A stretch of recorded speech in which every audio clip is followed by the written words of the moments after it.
harmed his own people, somebody that has threatened to destroy the United States. Just last week he put out a video showing the Capitol getting destroyed by North Korean fighters.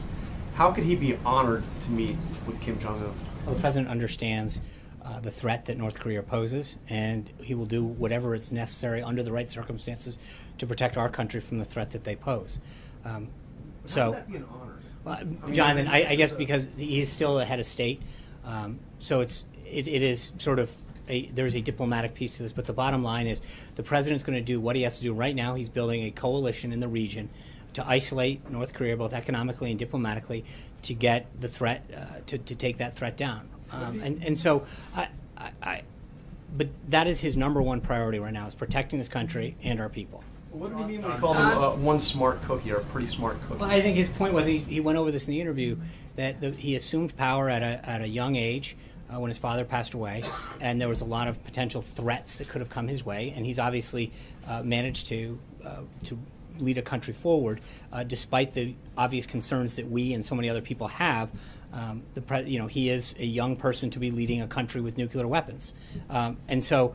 That set aside, I think the president recognizes the threat that he posed and is doing everything he can to isolate that threat and to make sure that we bring stability to the region. Margaret. Sean, on North Korea and then on Philippines. On North Korea, both with the president's comment on Kim Jong-un and what Secretary Tillerson said, you seem to be making the offer that we could have direct talks with North Korea. Who's going to be leading those? Please. Yeah, I think the White House?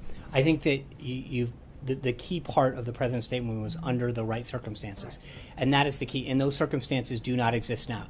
This is consistent with what Secretary Tillerson said the other day. But I think that if North Korea continues down a degree of provocative behavior, then those circumstances will never be there. But we want to hold out the possibility that if North Korea were ever serious about completely dismantling its nuclear capability and taking away the threat that they pose both to the region and to us, that there's always going to be a possibility of that occurring. That possibility is not there at this time. Who would lead that? Is that the White House or the State we're not. We're so far away from that possibility existing. To start identifying an individual would be highly premature. Philippines. When you have been asked about President Duterte and his human rights record, you continue to say the effort here is to isolate the Philippines from North Korea. Part of this coalition to isolate also North Korea. build a coalition. Yeah. Are you suggesting that the Philippines has some sort of inappropriate contact with North Korea? Are you suggesting that we are requesting greater access perhaps to their military bases? What is it exactly? Well, I think there's an economic piece to this as well, and I'm not going to go into. That's part of the reason that I think the president wants to meet with him. And I'm not going to get ahead of their discussions, but I would suggest to you that there are multifaceted ways and areas in which not just the Philippines, but other countries in the region can help play a role, both economically, diplomatically, and otherwise, to help deter the threat that they pose. Are you suggesting, though, that they are trading or conducting some kind of No, I'm not going to, like I said. When you say economic peace, that's what I just want to clarify. Right, and again, I'm just going to let the president will have an opportunity to speak with him about those objectives. At this time, I'm not going to get ahead of that discussion. Glenn. Sean, two quick related questions. First of all, you just described Kim Jong-un as somebody who led his country forward at an early age. The president has invited Duterte, who, as Annie pointed out, has talked about assassinating journalists. The president put out a statement after Erdogan won his referendum, congratulating him. He said kind things about Putin during the campaign, said kind things about Saddam Hussein. Does the president have a thing with these totalitarian leaders? Does he admire something about the way these guys conduct themselves? No, the president clearly, as I've said, understands the threat that North Korea poses. Having someone with the potential nuclear capability to strike another country, and potentially our country at some point in the future, is something the president takes very seriously. And so the idea that he is doing everything diplomatically, economically, and militarily to consider every way to prevent that threat from taking on the United States is something. I understand. Unfortunately, those are the neighbors. There's certain things. Those are the countries in the region.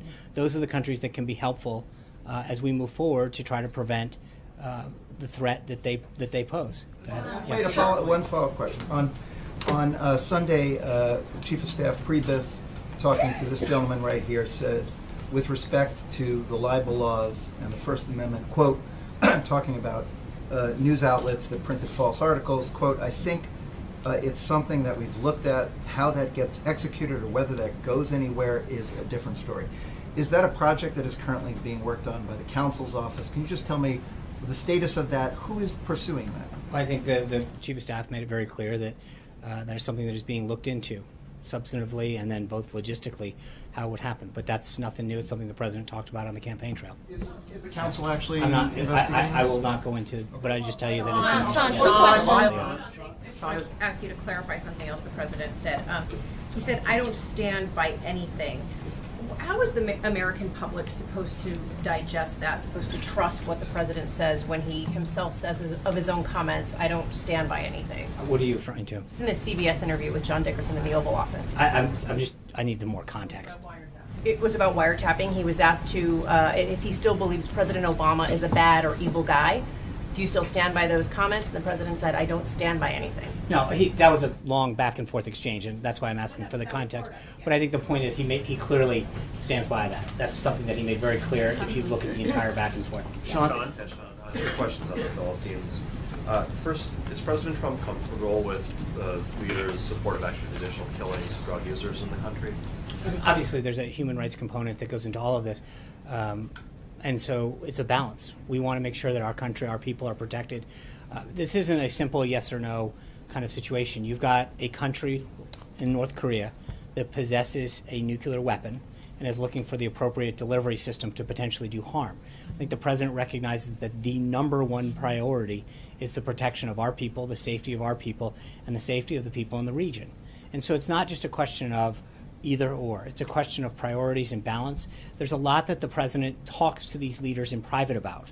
And I think you saw that case in Egypt, where sometimes that kind of diplomacy, privately talking about them and building a relationship, can achieve results, not just for our people, but for their people, and discussing how the human rights issues. But I think that it would be a mistake to assume that the President, because we don't put out statements publicly chastising leaders at every call, means that the President's not. Hold on, let me answer the question.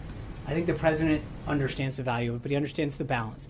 And the reason that the President is building an effective coalition, is getting results around the globe and reasserting America's place, is because he understands the type of diplomacy and the type of negotiating and the type of deal making that actually gets real results for our country. So I think it's not a balancing, it's a balancing act, but the President's getting real results. Cheryl. Second question, if you don't mind. Okay. Looking at, there are 3 open patents with the Philippines government, one from Trump trying to get Trump patented, 2 from Ivanka Trump for her clothing line. How do you respond to concerns about potential conflicts of interest with the leader of the Philippines? I think the President and Ivanka have done everything in compliance, made it very clear, and I would refer you to the Trump Organization. Cheryl. I just want to clarify something you said to Zeke. Is there a possibility that the President would not sign this spending agreement? No, I mean, he's very pleased with the priorities, but I just want to, let's wait till it's presented to him. But he is obviously very pleased with how his priorities were addressed in the CR, and I have every expectation that he would sign it. But let's just let's wait till it's on his desk. Are you still on track to issue the full fiscal year 18 budget? Is it mid-May, or do you have a date for that? I'll have to go back. My understanding was it was still mid-May, but I'd want to consult with Director Mulvaney first. Jim. Yeah, thanks, Sean. Just wanted to first ask, what's your expectation and what's your hope for the meeting with President Abbas on Wednesday? And secondly, is the President still considering moving the U.S. Embassy to Georgia, and will that be discussed? That is still being discussed by staff. And then what was this first question? I'm sorry.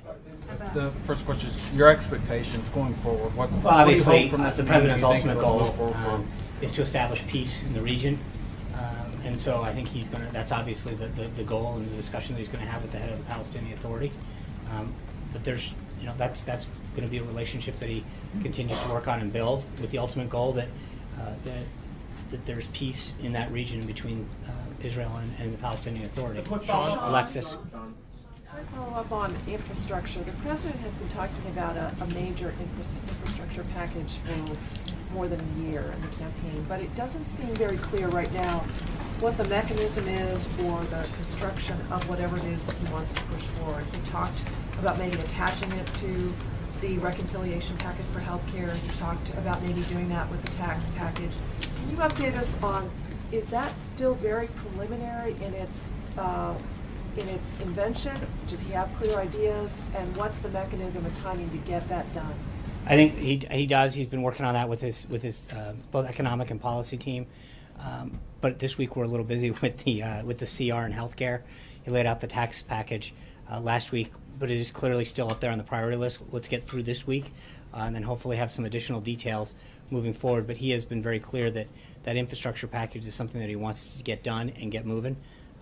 This year, yeah, oh, absolutely. And it's just a question of when he wants to announce it. But I think for this week, we're pretty focused on getting the government funded for the last 5 months of 2017 and getting the and getting healthcare done as soon as